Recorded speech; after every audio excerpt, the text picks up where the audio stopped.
ማዕዶት ማለት በቤተ ክርስቲያናችን መሻገር ማለት ነው።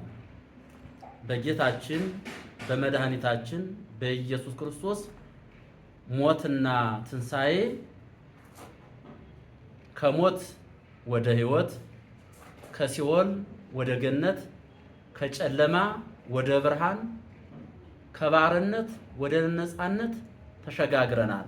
ስለዚህ ከኃጢአት ወደ ጽድቅ፣ ከሐሳር ወደ ክብር፣ ከጉስቁልና ወደ ልዕልና የተሻገርንበትን ከፍ ያልንበትን ማዕዶት ብለን በቤተ ክርስቲያናችን እናከብረዋለን።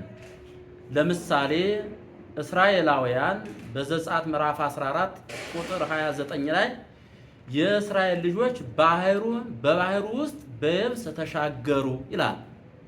ምንም ሳይሆኑ እግዚአብሔር በደህና በሰላም አሻገራቸው። ይህንንም ሐዋርያው ቅዱስ ጳውሎስ በዕብራውያን መልእክቱ ምዕራፍ 14 ቁጥር 29 ላይ እስራኤላውያን በደረቅ ምድር እንደሚያልፉ የእስራኤል ልጆች በኤርትራ ባህር በእምነት ተሻገሩ ይለናል።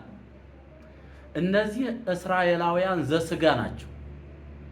እኛ ደግሞ ኦርቶዶክሳውያን በክርስቶስ የምናምን ክርስቲያኖች በሐዲስ ኪዳን በክርስቶስ ሞትና ትንሣኤ ከዘላለም ኩነኔ ወደ ዘላለም ሕይወት ወደ መንግሥተ ሰማያት ተሸጋግረናል።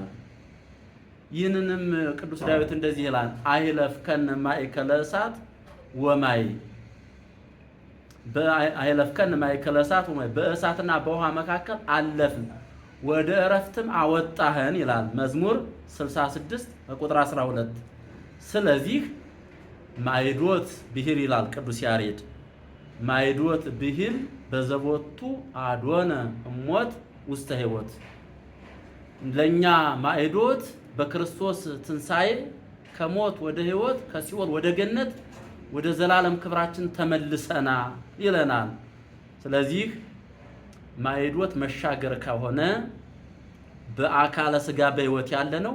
እንዴት ነው የምንሻገረው? መሻገር ማለት ከኃጢአት ወደ ጽድቅ፣ ከዓለማዊ ወደ መንፈሳዊ፣ ከሥጋዊ ወደ ነፍሳችን እንድናደላ፣ ዓለማዊ የነበረው መንፈሳዊ ሆን በቅድስና እግዚአብሔርን እንድናገልግል ነውና ማዕዶት ዘመነ ማዕዶት ማለት ትንሣኤ ነውና የቅድስና የልዕልና የከፍታ ዘመን ይሆንልን። እግዚአብሔር ይባርከን።